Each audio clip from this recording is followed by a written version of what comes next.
এখন এই আইন মানতে গেলে তো কত নেতার পিঠের সামরা থাকবে না।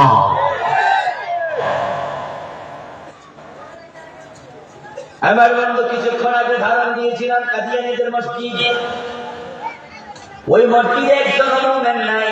এই কথার মানে হলো ইমাম কাদিয়ানী, মুয়াজ্জিন কাদিয়ানী, মুসল্লি সব কাদিয়ানী।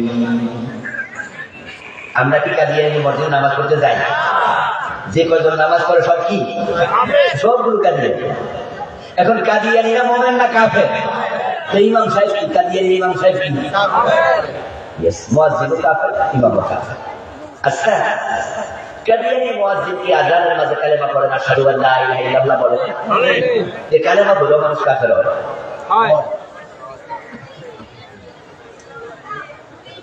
হে নিয়মিত 5 বার কানে আঙ্গুল ঢুকে জোরে আযান মারতে থাকতেছে, আল্লাহ ছাড়া কোনো ইলাহ নাই। ওরে বাবা, কত বড় মুমিন! আযান বলছে আশহাদু আন্না মুহাম্মাদুর রাসূলুল্লাহ, আমি সাক্ষ্য দিচ্ছি নিশ্চয়ই মুহাম্মদ আল্লাহর রাসূল। আর আমরা সবাই মিলে ফতোয়া দিলাম যে কাফের। ঝামেলাটা কোথায়? আচ্ছা, কাদিয়ানী যারা মুসল্লি তাদেরকে আক্কাইয়াত নেই না? তো সেখানে কি আছে আশহাদু আল্লা ইলাহা ইল্লাল্লাহু ওয়াহদাহু লা শারীকা লাহু ওয়া আশহাদু আন্না মুহাম্মাদান আবদুহু ওয়া রাসূলুহু, এই কালেমা নাই? তো কাদিয়ানী কাফের হলো কেন? এই যে বহুত ফাঁস ও আক্কাইয়াত। ঝামেলা হয়েছে এক জায়গায়। ঈমান হলো পুরাটা মানা, কাদিয়ানী পুরাটা মানতে দেয়া মানি এক জায়গায় দেয়া করে মানি না, সেটা হচ্ছে বিশ্ব নবী, শেষ নবী। এ কোরআনের মাঝে নবী মুহাম্মদ শেষ নবী এমন আয়াত আছে না নাই? ওইখানে দেয়া ওরা করে না, এই অংশটুকু আমরা মানি না। ধরা খাইছে কয় জায়গায়? আমি অঙ্কে একের কথা বলেছি, 10 লাইনের অঙ্ক, 9 লাইন ঠিক লিখছেন, 1 লাইন ভুল হয়েছে, 10 কত? যে লেখেন এই কত? যে 10 লাইনে 10 ভুল এই কত? দেখেন অঙ্কের সিস্টেমটা ইমানের সাথে মিলে যায়। তুমি পুরা কোরআন মানতে হবে। যদি কেউ বলে 29 পারা মানি, 1 পারা মানি না, আমি বলবো তুমি কাফের। কেউ যদি বলে আমি মোটেও মানি না, আমি বলবো তুমিও তার মতোই কাফের। যদি কেউ বলে সব মানি, 1 অক্ষর মানি না, তুমিও।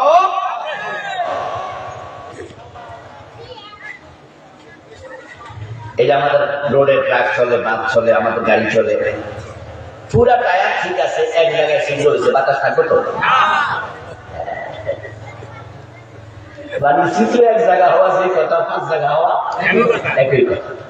যে পুরা কোরআন মানে না, এই যেমন কাফের, যে একটা অক্ষর মানে না, সেও কি? ওরে বাবা, ভেরি সেনসিটিভ করে। ইবলিস শয়তান, সে যে কাফের হলো, সে আল্লাহর কয়টা কথা মানে? মাশাআল্লাহ, জোরে বলেন কয়টা? শুধু আল্লাহকে চিন্তা করে, সে না, তার সব শেষ। অথচ আল্লাহ তাআলার এই কথাটাও মান্য করার আগে সে কি কাফের ছিল নাকি? বরং সে ছিল মুআল্লিমুল মালায়েকা, ফেরেশতাদের ওস্তাদ। কানা মিনাল জিন, কোরআনে পাওয়া যায় ইবলিস হলো জিন জাতির সদস্য। কিন্তু সে ইবাদত করতে করতে করতে করতে এত উপর উঠছে, এখন আল্লাহর অনুমতি ক্রমে সে ফেরেশতাদের সাথে থাকে, ফেরেশতাদের সাথে সে চলে। এই জন্য আল্লাহ যখন বলছো ফেরেশতারা, আলা রাব্বুকা লিল মালাইকাতি ইন্নী জাইলুন ফিল আরদি খলিফা, ও ফেরেশতারা আমি জমিনে খলিফা বানাতে চাই। এই কাহিনী বলতে বলতে বলতে বলতে এক পর্যায়ে বলছে ফেরেশতাদেরকে তোমরা আদমকে সিজদা করো। তো সেখানে ইবলিস এলো করতে, সে তো জিন। উত্তর হলো সে ইবাদত করতে করতে প্রমোশন পাইছে। কি পাইছে? পাইতে পাইতে এখন সে ফেরেশতাদের সাথে থাকে। সে ফেরেশতাদের ওস্তাদ, তালিম দেয়। কিন্তু আল্লাহর একটা আইন মানে নাই, তখন তার ঈমান আছে না গেছে? আজকের দিন আওয়াজ দিয়ে বলো, ইবলিস মুমিন না কাফের? মানে নাই আল্লাহর কয়টা আইন? কাদিয়ানী মানে না কয়টা? সর ধরে হাত কাটো, মানলেন না। একাত্তরে শুলে দাও, মানলেন না। জেনা করলে পাথর মারো, মানলেন না। 80 লাখ টাকা মদ খাইলে, মানলেন না। জমিদার আইন চলবে, সুলতার, মানলেন না। আল্লাহর আইনে চলতে হবে, বাহিরে যাওয়া যাবে না। সমাজ রাষ্ট্র 54 বছর চালাইলেন না। তো ইবলিস মানে নাই একটা, আমরা মানি না কয়টা? আত্মসমালোচনা করা দরকার আছে না না?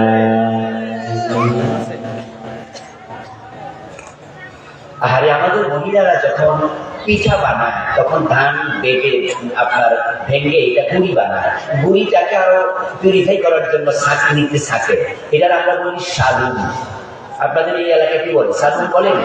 সালুন, ছাঁকনি, ছাঁকনি যে এর উপরে গুড়ি করে যায়, ছাঁকনি নাকি? চালুন, ছাঁকনি বলে। এই চালুন, এই ছাঁকনি একদিন সুইকে বলতেছে, সুই তোর গায়ে ছিদ্র কেন? আওয়াজ শুনে সুই ফিরে তাকায় দেখে এমন একজন গোল ধরছে, তার পূজা ধরে দিয়েছিল। তো সুই মুস্কি হাসতেছে। সালুনি আবার উত্তেজিত হয়ে জিজ্ঞাসা করে, আমি তোমারে কি কইলাম, তুমি হাসো কেন মিয়া, তোমার গায়ে ছিদ্র কেন? তখন সুই বলতেছে, তোমার যে পূজা দেহ, নিজের খবর রাখো। আমরা শয়তানকে কাফের ফতুয়া দিলাম, কাদিয়ানীকে কাফের ফতুয়া দিলাম, নিজের খবর রাখলাম না, এটা কিন্তু ভালো লক্ষণ না। এবার বলুন তো, জান্নাতে যেতে হলে আমাদের ঈমান দরকার আছে না নাই? এখন শিরিক করলে ঈমান থাকে না। এটা সে শিরিক পত্রিকা প্রচার করে, পত্রিকা আসে রাশিফল প্রকাশ পায়। আমাদের বাংলাদেশ প্রতিদিন নামে একটা পত্রিকা এখনো আছে। ওই পত্রিকার এক সময় ভালো কলাম লিখতে হাবিবুর রহমান নামে একজন ব্যক্তি ছিলেন, বাড়ি মারা গেছে। তার কলামগুলো ভালোই ছিল, শিক্ষিত লোক ছিল, ভালো সাংবাদিক। তিনি তার এক কলামে একবার লিখছিলেন যে রাশিফল মানুষের হস্তরেখা, এগুলো নিয়ে সে এত চমৎকার করে বোঝাতে চাইল যে এগুলো সত্য। এই যে বিভিন্ন আপনার রাশি চক্র আছে, বিভিন্ন কি আছে, গণক আছে না, গণক ঠাকুর ঠাকুর সে বুঝতে যে এগুলো সত্য, এসে এমন ভাবে লিখছে, মানে সে যুক্তি দিয়া প্রমাণ করে বুঝাই দিতেছে যে এগুলো সত্য। অথচ বলুন তো, যে রাশিফল গণকরা বলে যে আগামী সপ্তাহ ভালো যাবে, পরের মাসে বিয়ে করলে সুন্দর বউ পাওয়া যাবে, এরপরে আগামী মাসে তুমি ব্যবসা করলে বাণিজ্য উন্নতি হবে, যাদের তুলা রাশি আছে তাদের আগামী সপ্তাহটা সুন্দর হবে, রাশিফল বললো। 1 সেকেন্ড পরে, 1 মিনিট পরে কি হবে এটা দুনিয়া কেউ জানে? গায়েবের মালিক কে? বলেন না, গায়েবের মালিক কে? বাংলাদেশে কয়দিন আগে ভূমিকম্প হয়েছিল? আচ্ছা, এটা 6.7 হয়েছিল নাকি? 8.0 হলো? আচ্ছা, খবর দিতাম। এখন বাংলাদেশে যারা রাশি চক্র জানে তারা অ্যারেস্ট করা দরকার না? তোরা যাই না কষ্ট কেন? যে ভূমিকম্প আইতেছে, রেডি থাকবো, সাবধান।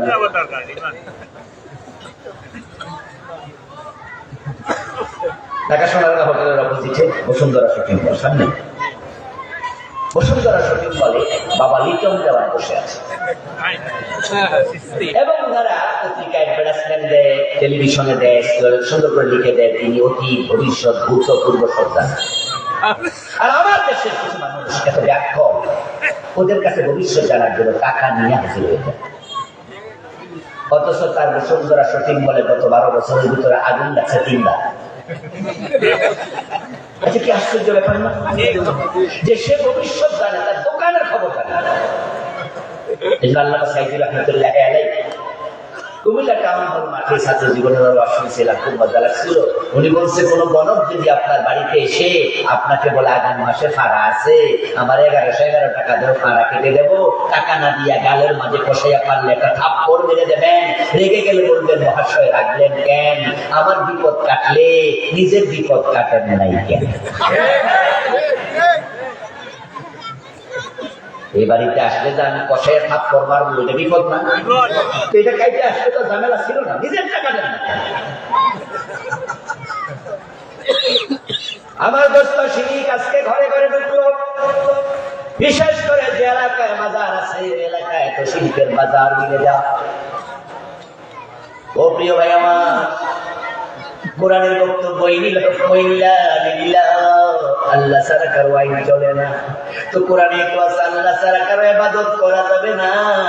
এখন অন্যের ইবাদত করলে অন্যের সিজদা দিলে যদি শিরক হয়, তোমরা যারা কোরআনের আইন মানো না, 54 বছর ধরে ডক্টর কামালের লেখা সংবিধান দিয়ে দেশ চালাও, ব্রিটিশ আইন মেনে দেশ চালাও, আল্লাহর আইনের জায়গায় অন্যের আইন মানলে এটাও তো শিরক হয়ে যায়।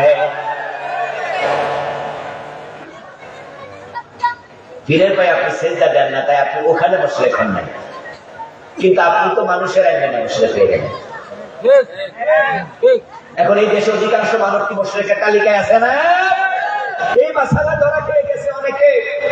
এই জন্য তো আমরা কিছু মানুষ আপনাদেরকে বারবার বলি, বারবার বুঝাই, আল্লাহ ছাড়া কারো আইন মানিও না, মানা যাবে না।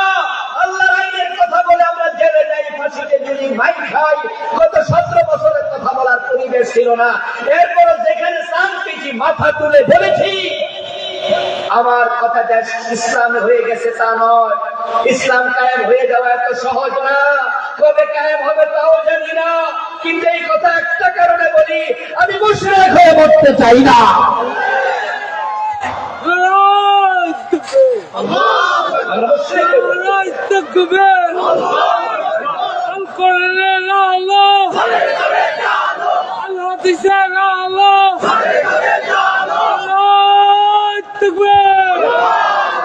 আলহামদুলিল্লাহ আমাদের ওয়াজ কাজে লাগতেছে, আলহামদুলিল্লাহ পড়েন, কিছুটা কাজে লাগতেছে। তার প্রমাণ গতকালকেও পাইছি আমি, যে আমাদের মির্জা ফখরুল ইসলাম আলমগীর, উনি একটি সাক্ষাৎকারে বলেছে যে ওনারাও ইসলামী আইনের পক্ষে।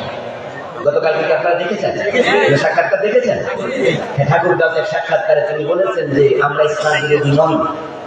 এটা যারা বলে তারা ভুল বলে। আমি বলছি নাউজুবিল্লাহ, আমার খুব মজা লাগছে শুনে। উনি বলছে আমরা ইসলাম বিরোধী, আমাদের উপর নাউজুবিল্লাহ না। উনি মাথায় টুপি দিচ্ছে না, এটা কিন্তু ভালো চিন্তা। এগুলো আমরা অ্যাপ্রিশিয়েট করি, ভালো কাজে প্রশংসা করা দরকার, কোনো দোষ ধরবো না। আমরা ভালো কাজও দেখতে চাই। এই যে ওনারা ইসলামের পক্ষে, এটা আমাদের এই ওয়াজের ফলাফল দেখা যাচ্ছে। আর বাস্তবতায় শহীদ প্রেসিডেন্ট জিয়াউর রহমান রাহিমাহুল্লাহ, উনি কিন্তু সংবিধানে বিসমিল্লাহ দিতেছেন। উনি কি ইসলামের পক্ষের লোক ছিলেন না? দেখেনি দিয়েছিলেন। এবং উনার স্ত্রী যে বেগম খালেদা জিয়া অসুস্থ, আমি আমারই বয়সে কখনো ইসলামের বিরুদ্ধে ওনাকে একটা কথা বলতে শুনিনি। এবং তিনি আলেম ওলামাদের সাথে নিয়ে চলতেন, একসাথে দীর্ঘদিন একসাথে চলেছেন। আলহামদুলিল্লাহ আমাদের ভালো দিক, এটা বাংলাদেশের জন্য একটা অ্যাচিভমেন্ট। কারণ এখন রামেরা বামেরা নাই, সব রামপন্থী বামপন্থী দেশ থেকে দিল্লি পালাইছে, ঠিক কিনা? এই হাসানুল হক, রাশেদ খান মেনন, এই মুজাহিদুল ইসলাম সেলিম, এই বাম দিন জ্বালায় আমরা ঢাকা বিশ্ববিদ্যালয় ইসলামের নাম পর্যন্ত বলতে পারতাম না। এই বামপন্থীদের ব্রিটিশগুলো জাহাঙ্গীরনগর বিশ্ববিদ্যালয়, ঢাকা বিশ্ববিদ্যালয়, এই দুইটার দখল করে বসেছে। এবং আপনারা শুনে থাকবেন যে এই ব্রিটিশ যখন ছিল, লাস্ট রমাদানে ছাত্ররা ইফতার মাহফিল করতে চেয়েছে, ইফতার মাহফিলও করতে ঢাকা বিশ্ববিদ্যালয় দেয় না। কিন্তু ওরা যখন পালিয়ে গেছে, এখন ইনুও জেলে, মেননও জেলে, কিছু আছে জেলখানায়, কিছু আছে ইন্দুদের গর্তে, কিছু আছে দিল্লি, তাদের সহযোগীরাও পালিয়ে গেছে দিল্লি। এখন বাংলাদেশটা ইসলাম ওনাদের হাতে দিন দিন চলে আসতেছে। ওলা বিসমিল্লাহওয়ালা, আমরা কোরআনওয়ালা, কোরআনে বিসমিল্লাহ আছে আর কোরআনে তো বাকিটা আছেই। এখন উনারা আর আমরা যদি একমত হয়ে যাই, হতে পারে আগামী বাংলাদেশ কোরআনের বাংলাদেশ হয়ে যাবে। আমাদের ওয়াজেদে জানা। এরপরও যদি আবার সেই ইন্ডিয়ার ষড়যন্ত্র চক্রান্ত পুনরায় তো থেমে নাই, নাকি থেমে আছে? থেমে নাই। যদি নাও হয় ইসলামের বাংলাদেশ, কোরআন কায়েম নাও হয়, কমপক্ষে আমাদের ঈমান তো থাকবে, নাকি? আমরা ঈমান হারা হয়ে মরতে পারি না, চাই না, এটা হতে দিতে পারি না। তাহলে শিরকগুলো চিনবেন, আমার লেখা বইগুলো আছে, নিয়ে যাবেন, স্টেজ থেকে স্টেজে পাবেন। শিরক 29টা, কুফর 56টা, নিফাকে ইতিকাদি 28টা, নিফাকে আমলি 16। এই তিনটা থেকে বাঁচলে ঈমান বেঁচে যাবে। আর নেক আমল, ঈমানের পরে 1 নাম্বার নেক আমলের নাম সালাত, নামাজ। ফজরের নামাজে গেলে বুঝা যায়, ফজরের জামাতে গেলে বুঝা যায় এলাকার যুবকরা কত পরিমাণ বেনামাজি। কারণ জোহর আসরের যুবক যদি পাওয়া যায়, ফজরের যুবকের সংখ্যা খুব কম।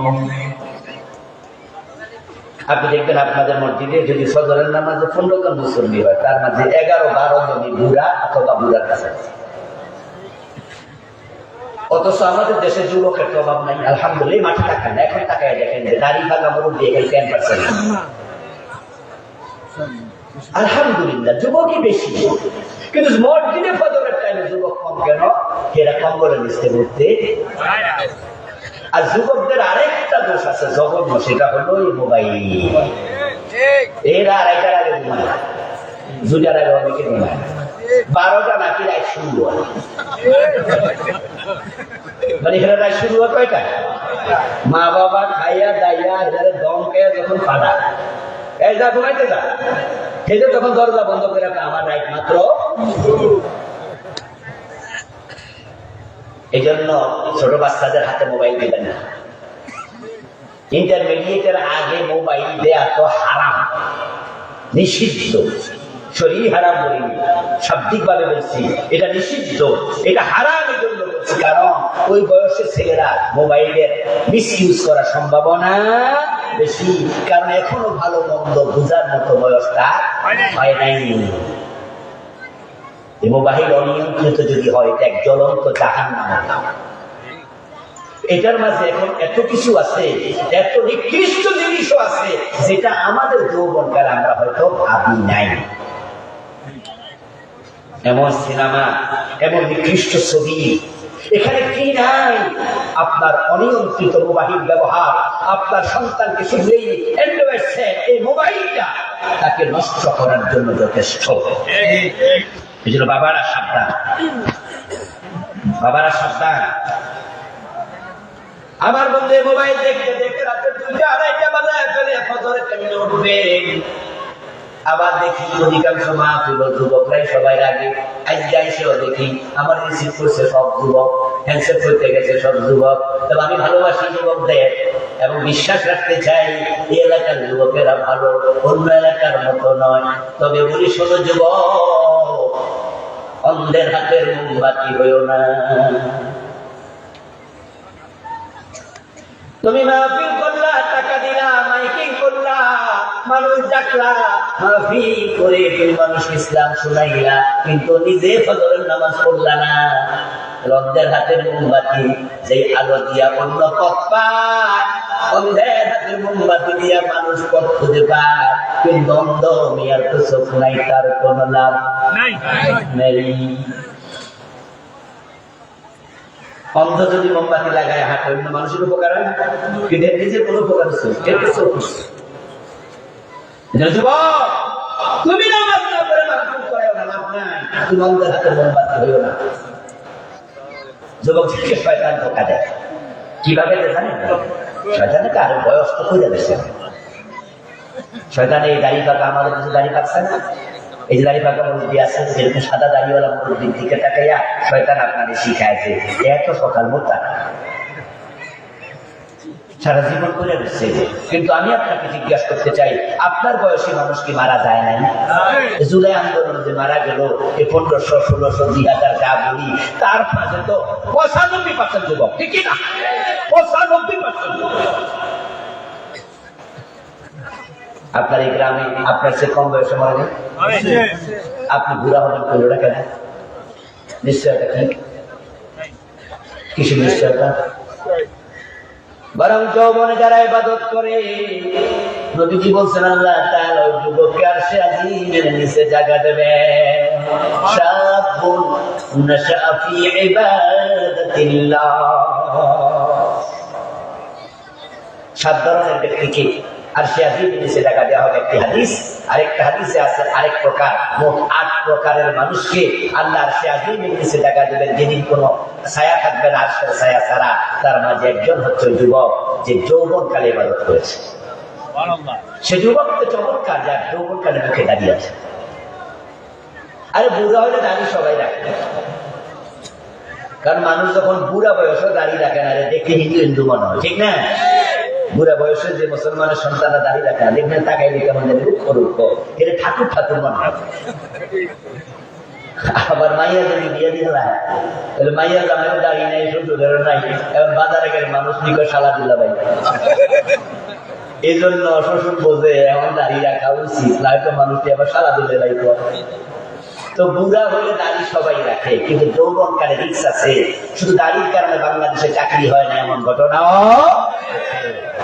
দাড়ির কারণে চাকরি চলে গেছে, ওএসডি হয়েছে, ট্রান্সফার হয়েছে, তো দাড়ির কারণে জঙ্গির মামলা খেয়েছে এমন ঘটনাও। আমি উত্তরবঙ্গে এক মাহফিলে গেলাম, এক যুবক আমাকে সেদিন খুব রিসিভ করলো, খাওয়াইলো, হেল্প করলো, মানে সব বিষয় তদারকি করলো, আয়োজকদের একজন, কিন্তু তার মুখে দাঁড়িয়ে নেই। আমি যুবকের এভাবে গালে হাত দিয়ে বললাম, ভাই তোমার সব ভালো লাগছে, তুমি দাড়িটা রেখে দাও। যুবক বলছে, হুজুর দোয়া করেন বিয়েটা সাজায়, মানে হে রাখবে কিন্তু বিয়েটা করে। আমি তাকে বললাম, কেন বিয়ে করে কেন? বলে, হুজুর আমার পরিচিত একজন আছে দাড়িওয়ালা, এই দাড়ির কারণে অনেক মেয়ে তাকে রিজেক্ট করছে, ওর পছন্দ হয় কিন্তু ওর পছন্দ হয় না। তখন আমি বললাম, যুবক এই দাড়িটা তুমি রেখে দাও, এটা আমার তোমার স্পেশাল অনুরোধ, বিয়ের আগেই রাখো। কারণ যেই মেয়ে দাড়ির কারণে বিয়ে বসে না, ওই মেয়ে কোনো মুসলমানের বউ হওয়ার যোগ্যতা রাখে না। বরং তোমার দাড়ি হবে তোমার হেফাজত। এই দাড়ি রেখে যে মেয়ে বিয়ে বসবে, বুঝতে হবে তার অন্তরে মহব্বত আছে। তো দাড়ি হবে তোমার দাড়ি। যুদ্ধের মাঠে তলোয়ার থেকে বাঁচানোর জন্য যেমন ঢাল কাজ করে, তোমার এই দাড়ি খারাপ মহিলা থেকে তোমার বাঁচাবে। ঠিক আমি বলছি, যুবক যাদের মুখে দাঁড়িয়ে আছে আমার মায়া লাগে, ভালো লাগে, আলহামদুলিল্লাহ। আমার 2 ছেলে আছে, বড় হয়েছে, 4 ছেলের মাঝে ওদের দাঁড়িয়ে উৎসাহ বলছি, এই একটা দাড়িতে হাত দেবে, বলেছি দাড়িতে হাত দেবে না, দাড়ি শেষ করবে না। যৌবনকাল আল্লাহর কাছে সবচেয়ে প্রিয় সময়, এই জন্য ইবাদত যত পারো যৌবনে করো। আবার এমন হতে পারে তোমার কপালে বৃদ্ধ হওয়ার বয়স আল্লাহ লিখে নিলেন। এখন আমল আমল নেক আমল, নেক আমল কি? নেক আমল হলো মা তাকুর রাসূল ফাখুযুহু ওয়া মা নাহাকুম আনহু ফান্তাহু। নবী যা করতে বলেছেন করো, যা ছাড়তে বলেছেন ছাড়ো। সুতরাং নামাজ ছাড়া যাবে না, রোজা ছাড়া যাবে না, আবার হারাম খাওয়াও যাবে না। আমল বাঁচাতে চাইলে 2টা জিনিস করবেন, একটা হলো হারাম ছাড়বেন, আর একটা হলো বেদাত ছেড়ে দেবেন। যারা হারাম খায় তাদের নেক আমল বাতিল, যারা বেদাতি হয় তাদের নেক আমল বাতিল। হারাম গুলো স্পষ্ট, সুদ, ঘোষ, পরের হক, ওজনক্ষণ দেয়া, মানে রেজাল্ট দেয়া, ইত্যাদি ইত্যাদি, এগুলো আমরা বুঝি। কিন্তু বেদাত বাংলাদেশের লোক কম বোঝে, তাই সওয়াবের আশায় এমন ইবাদত করে যেটা কোরআনেও নাই, হাদিসেও নাই। এমন নিয়ে আমি বই লিখেছি, আমার লেখা বইটা আমি বাংলাদেশে চলমান 38টা বেদাত লিখছি। এটার মধ্যে নাম দিয়েছি বেদাত, প্রচলিত বেদাত ও তা থেকে বাঁচার উপায়। বিভিন্ন রাইটার লিখেছে, আমারটা নিতে হবে জরুরি নয়, তবে আপনাকে পড়িতে হবে, এটা নিতে হবে। কারণ না যাই না পাপ করলে সেটাও আল্লাহর কাছে জবাব দিতে হবে। জানলা না কেন? যদিও সাজাকালে বসে কিছু বুদ্ধিমান লোক বলে, আরে তুই আল্লাহরে করে দেবো, আল্লাহ জানতাম। আর হুজুররা জানে বেশি, হুজুরদের হিসাবও বেশি। আমরা জানি ওরকম, আমাদের হিসাব কম। এই বুঝ আপনাকে বিভ্রান্ত করেছে, কারণ জানাও ফরজ, মানাও ফরজ। কয়টা ফরজ বলেন? বলেন কয়টা? জানাও ফরজ, মানাও ফরজ। তো যে হুজুর জানলো মানলো না, তার একটা ফরজ আছে আর একটা নাইতে আল্লাহ ভাই দেবে, কেন মানলি না? আর আপনি জানেন ও নাই, মানেন ও নাই, আপনার অপরাধ কয়টা? তো মাই কিসিং এর না ডাবল কথা সস্তা। যে হুজুর জানছে মানছে না, তো মাই সিঙ্গেল, আর আপনি জানেনও নাই, তো আপনার মাই। এই জন্য উল্টা পাল্টা চিন্তা নিয়ে বলেন না, পাইছেন না। আমরা সকলে সতর্ক হতে চাই, সহি সমাজ দিতে চাই। আল্লাহ তুমি তাওফিক দাও, ঈমান আমল যত্ন করে মরার তাওফিক দাও, বলেন আমি। হাদা মাইন্দি ওয়াল ইলমু আল্লাহ আলাইহি তাওয়াক্কালতু ওয়া ইলাইহি উনীব। প্রিয় ভাইরা, আমরা সংক্ষেপে দোয়া করে বিদায় নিতে চাই। আমার লেখা লাস্ট বই হচ্ছে দোয়ার উপরে, 400 দোয়া নিয়ে বই লিখেছি, যাওয়ার সময় নিয়ে যাবেন। আল্লাহর স্মরণে মুখরিত জীবন। হ্যাঁ, নেবেন আচ্ছা, এখানে নিয়ে আসবে, বই পেয়ে যাবে সকলে ইনশাল্লাহ। যদি মাহফিল কমিটির কোনো দোয়া না থাকে, কোনো কথা না থাকে, আমরা দোয়া করতে চাই। কোনো কথা আছে? জি, আমাদের সভাপতি কথা বলবেন, এরপরে দোয়া করবেন না প্লিজ, একসাথে যাবো আমরা।